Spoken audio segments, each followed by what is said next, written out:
Yes, the chapter Bond of Love. Bond of Love, what the chapter is about? The chapter is about the strong relationship of love that exists, that can exist between an animal and a human being. It is believed that an animal and a human being, they can't share a strong relationship. As human beings, they are filled with, and although animals they have feelings, but not to that extent. But here this chapter explains the type of love, the strong bond that existed between the narrator's wife and that of a sloth bear. So in the chapter, the narrator is explaining that how he has got this sloth bear for his wife. So he has explained, while writing this chapter, he has explained from that time 2 years back when he has gone for, he was passing through some sugarcane fields near Mysore. He has seen that some of the people, they were driving away, driving away the wild pigs from their fields. They were shooting at them also, and during that time some has escaped but some were still there. And then suddenly the narrator's eye caught a sight of a bear who was running through the sugarcane field. His friend, because of his wanton need, he did not think that he should not kill that animal, but he has killed that, he has shot at the animal, and ultimately it hit the animal who was black in color. But when they were trying to find that animal, but when they reached near the animal, they found that something black colored it detached from the back of the bear. What was that? It was the small baby bear who was running attached to the back of his mother, and he was running through the field. So the tiny or the small or the young baby bear, he was moving around and producing a strange voice, feeling very sad as his mother was dead. So the narrator, he tried to catch hold of that young bear, but he was running very fast, and ultimately he was able to capture and he was able to capture it. But the young bear, he was scratching the arms as well as the body of the narrator, as he never wanted to be in the custody of the narrator. Later on, he has got a gunny bag and puts the sloth bear into it and went to his place. And when he has presented it to his wife, it was not an intentional gift. It was, you can say, it was a sudden hunt, and he got that bear for his wife. This bear, it was really very, you can say, lovable. It was really very appreciated by his wife. So he has immediately got a ribbon and tied it around its neck to show her possession. So Bruno, soon he started drinking milk from the bottle, and later on when he has grown up, he was eating and drinking everything. Everything include the various ingredients like vegetable, fruits, nuts, meat, especially pork, curry, regardless of the, you can say, regardless that it contains many chilies, many, you can say, chilies as well as many spices and condiments. And he was also eating chocolates, sweets, pudding, ice cream, everything that is, you can say, that is applicable to human beings. And for the you can say drinks, he is drinking milk, tea, coffee, lime juice, aerated water, buttermilk, alcoholic liquor also. So these were some of the things which the author's wife he was feeding to the young bear. So finally, then afterwards the bear has grown in its size. But and he has turned out to be naughty also, mischievous also. So one day what happened that the narrator has kept some barium carbonate in the library. Why he has kept? Actually, it is a poison that was kept by the narrator in the library in order to kill the rat or the mice who were moving there. So the bear came over there and he has eaten that barium carbonate, and immediate paralytic attack it afflicted him. So when the bear was not able to move, and he was just dragging its body on its stumps, on its hind legs, and he went to the narrator's wife who was working in the kitchen. The narrator immediately got the message, and he immediately made it out that what has happened to him.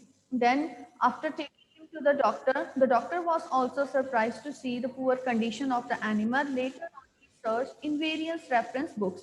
So, as the narrator has told the doctor that he has eaten some barium carbonate, and the doctor searched the alternative, what kind of medicine to be given.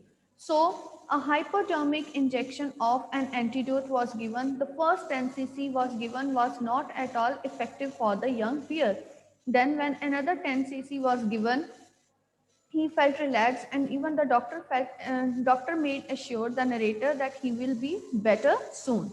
And during that time, when the bear was living in the family and he was living with the family members, they were also tenants, and he has grown, you can say, quite loving, as well as you can say he has turned out to be quite loving and attached to the two young Alsatian dogs that were in the family, as well as along with the children of the tenants.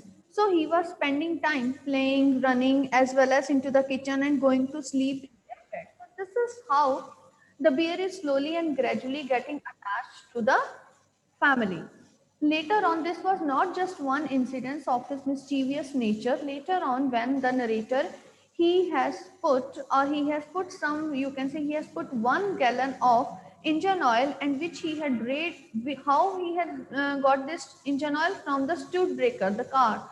Okay, from the engine of the stud breaker. Why he has kept it in the car? He has kept it in the car because in order to get rid of the termites, attack of termites.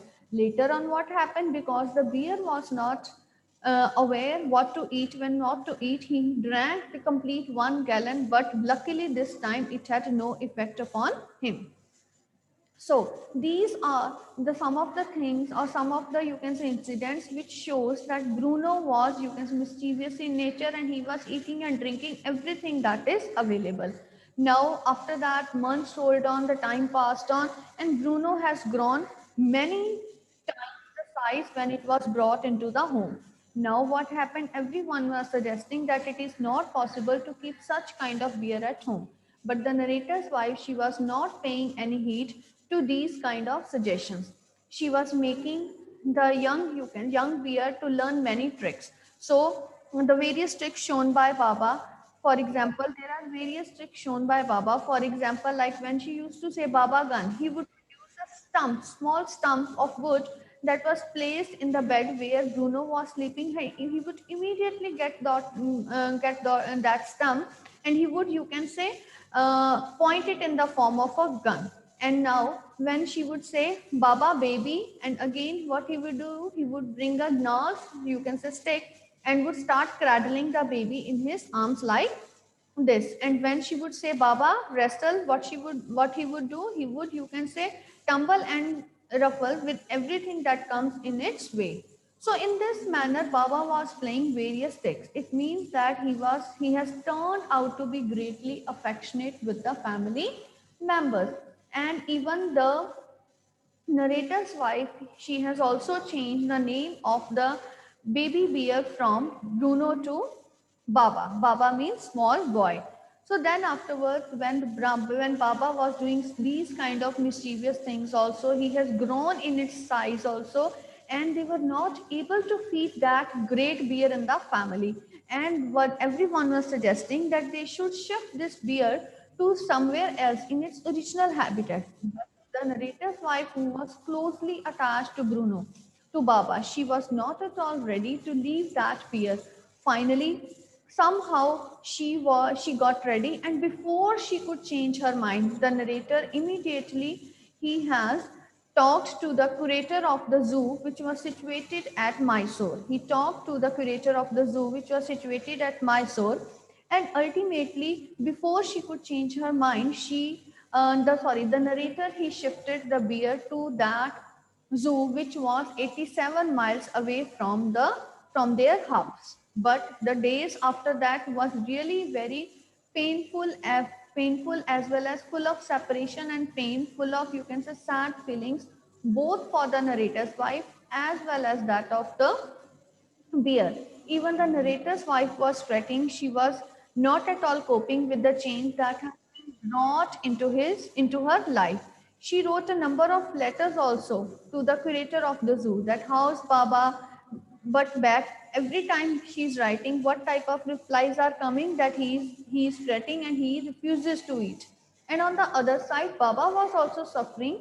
It means Bruno was also suffering from the same type of situation. He was also not eating anything. He has turned out to be weak. And after some time, some of the family members, they were visiting Mysore. Upon their, you can say, keen insistence, they requested their friends to please pay a visit to the zoo. When they visited the zoo, they have seen that Baba was fretting. He was not at all in good condition. He was not eating anything, and he has also turned out to be weak and thin. And the same thing was conveyed to the narrator's wife. So narrator's wife, she was, you can say, she was really very anxious to meet Baba. She was making many suggestions to the narrator to take her to the zoo. But every time her suggestion was rejected. And finally she said that if you would not take me to the zoo, I would arrange a car or go by myself. But the narrator was not ready to send her wife alone to the zoo. So a visit was arranged and they went to the zoo. When they reached the zoo, there was the great, you can say, there was the great, you can say, association, or there was a great welcome given by Bruno to the narrator's wife. He stood on his, you can say, hind legs. He hauled as well as he was jumping with happiness, and the narrator's wife, she patted the bear through the bars and she gave him the different things that she has taken for the bear. She has given her lemonade, some cake, some ice cream, and everything. For 3 hours, for almost 3 hours, they were sitting together and they were enjoying the company of each other. Then the next, even the narrator knew what should be the next step, because the narrator's wife was not ready to leave this bear at the zoo. She insisted upon taking him to her house only. But the curator of the zoo, he said that it was not, you can say, his responsibility, and he does not share any kind of position, so that he could allow them to take this, you can say, bear to their house. Finally, because of, you can say, regular insistence, he suggested it's better that they should talk to the superintendent of the zoo. So who was a very superintendent who was living in Bangalore, who was very kind-hearted man. He understood the actual situation of the narrator as well as the bear. So he said he has given a written letter to the narrator to be handed over to the curator of the zoo, and who was ready to hand over Bruno to them. And finally, he has also arranged a special cage in which Bruno was to be transported to their house. Finally, Bruno was taken on the top by adjusting its cage on top of the car. They were driving very slow and brought Bruno back to home. But now they are confirmed that they should provide some, you can say, real habitat for Bruno. Finally, some workmen were deputed for work. A special workman or special work started in the compound of the house, because they share a large house. Okay, and on the one side, some heap of, you can say, some heap of earth was deposited, and ultimately an island was made. Okay, it was surrounded by a dry pit which is 15 feet wide and 7 feet deep. A wooden box was also placed in the island, which would serve as a sleeping house for the bear, for Bruno. And straw was also placed in order to provide him warmth during the cold weather. And all his, you can say, toys like that of gun, a gnarled stick, means twisted stick, or a bamboo stick which he used as a gun, they were placed there. Meanwhile, Bruno was settling in the family, and a really very, you can say, different kind of, you can say, different kind of house was built for Bruno. And how narrator's wife he was going, because it was surrounded by a dry pit. So what the narrator has done, he has attached to one branch of the tree a rope and tied it, and on the other hand a loophole is made. The narrator's wife would put her leg or put her one of the, you can say, foot into it, and she would jump to reach to the other end of the island. And why this she is putting, so that she could not fall into the pit, and the same way she is coming back from the island to the house. So finally, after that, forever and ever, Bruno and the wife, they were living there, and they were sharing a strong relationship. So the relationship shared by the narrator's wife and Bruno, it represents the strong bond, strong sharing of feelings that existed between an animal and a human being. So this also depicts that that along with human beings, even animals, they have strong sense of feeling, because everybody thought that Bruno must have forgotten the narrator's wife when he has gone to the zoo. But this did not happen. This shows that they share a strong bond with human beings also if they are cared upon. So this chapter teaches us that we should follow the policy of live and let live. Even human beings, they have the feelings, and they also want that they should be allowed to live in peace within their own habitat. Okay, students. So if you have any problem, you can ask me. Yes. Now the next chapter that we are going to discuss today is packing. So what the chapter packing is all about? The chapter packing is about the three friends George Harris, as well as the narrator. Who is the narrator? Jerem. Because the chapter is taken, or it is an excerpt from the novel Three Men in a Boat. So Jerem, who is the writer of the chapter, he was planning a pleasant boat journey along with his two friends George and Harris. As they were planning a journey, so the first step in order to plan a journey is to do the packing.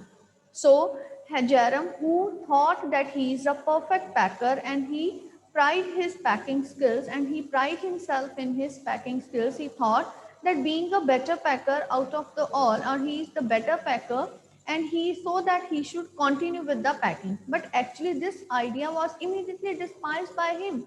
He was thinking, that as he is a better packer, he would actually, you can say, he would actually supervise the packing being done by George and Harris. But what happened? But a very strange thing happened. That George, he spread himself over an easy chair, and Harris, he cocked his legs on the table. This really irritated Jerem, because he thought that he would only supervise the packing to be done by George and Harris. So finally the packing is to be started. But before that, he has also shared his experience that once he was living a man who would simply loll on the sofa. He would loll means he would simply sit lazily onto the sofa and would do nothing, and he would just look at the person who is doing the packing. But Jerem said, I'm not of that sort. Even I would not sit for a while without doing anything, and I would definitely interrupt in between and to supervise that how the packing should be done and what to do. So he said, I could never be sit with his hands in his pockets. He would definitely involve himself in the packing of the things to be done. So finally, when the packing starts, he has started the packing. He was packing each and everything, and finally the packing was finished and had strapped it up. So at that moment, he said, haven't you packed your boots inside? It means that Harris was just looking at him, that whether he has packed his boots or not. Why he hasn't said it before? He hasn't said it before because, being a naughty friend, he wanted to tease him, or even maybe he may not have noticed earlier. But after being finished, or after finishing the packing, he has just made this expression that haven't you packed your boots? This really irritated Jara. So he opened up the bag again, looked for he has packed his boots. And finally, they made a senseless laugh upon Jerem. This really also irritated him, and that was really very, terrifying experience for Jerem. Later on, when he opened the bag, he packed the boots in. Then a sudden, he has packed the boots and strapped the bag again. Later on, a horrible idea it came into his mind, that whether he has packed his toothbrush inside or not. This idea then Jerem shared, that this kind of idea it always horrifies me. It always haunts me, because on and off when he is doing the packing, suddenly these kind of ideas they come to my mind. Whether he has packed, every time he is going for a trip, he has to find his toothbrush, unpack the bag again, slid into his pocket, wrapped in the handkerchief, and then he has to leave. So later on, finally, he has opened it up and he has found for everybody, but he has not found his. So he has opened up his own, you can say, he has found his toothbrush in one of the boots. Later on, he has also finished. When he has finished, then George said, "Have you packed the soap?" And Jerem said, "I least bother about it. I don't care about it," because 3 times he has opened up the bag and packed it. Later on, the hampers were only left, and this was suggested by George and Harris that they should do the hampers. They should complete the packing of the hampers. But this was really a mess that was created by George and Harris, as when they has first started. First of all, what they did, Harris, he has packed the strawberry jam on top of the tomatoes. The tomatoes squashed with the weight of the jam, and later on they have to scoop out the tomatoes with the help of a spoon. That was really very humorous situation created, as the chapter contained number of humorous incidents. Okay, then it was George's turn. Then what he did, he trod on the butter, and finally he sat on it, and this really irritated. They splashed, or they, you can say, they sprinkled salt upon everything. Then finally they were looking for, you can say, they were packed heavy things on top of pies and all, and pies at the bottom, so ultimately smashing the pies again. Later on, what happened, Harris has put the butter onto the chair, sorry, George has put the butter onto the chair, and Harris sat over it, and they were looking for the butter around it, and finally George found it. It was stuck at the back of Harris. This was another humorous incident. And now, to add on the humor and to add on their, you can say, messy situation, is the dog Montmorency, who is always coming, squirming around and creating number of, you can say, mischievous things and doing or creating a mess. And ultimately Harris has to, you can say, hit on his head so that he could sit. Finally, Montmorency, he has taken lemons as rats, and he was trying to hunt them, and he has killed 3 of them while they were in the, you can say, hamper. So in this way, so this dog Montmorency, he, according to Jerem says that if he is not hit, or if he is not, you can say, adding on the trouble, it means that Montmorency would never thought that that his day is complete. So Harris, finally, it was told by George and Harris that that the narrator, he was, you can say, he was encouraging the dog, but actually it was not. So finally, the packing was finally done at 12:50, and there was much less time left for them to wake up, because they have to wake up early. So in the time of or for the waking time also, there was a tussle between Jerem and George, and he thought that they should wake up. One is saying which they should wake up at 7, and the another was saying that they should wake up at 6. Finally, tussle was there, and George said, "Finally, we will settle it at 6:50." And finally, they put a bathtub in the way of, you can say, George, so that when he would wake up, he would stumble up it over it and would make a noise, and they should be awake. So in this manner, lot of mess was created by George and Harris, and among the three, Jerem is the better packer. So from this chapter, we have also come to know that packing is not, you can say, frivolous activity. We should not take it as, you can say, an activity which does not require any attention. It is a serious activity which needs good packing skills and which needs sincerity, and that is being clearly delivered in this chapter.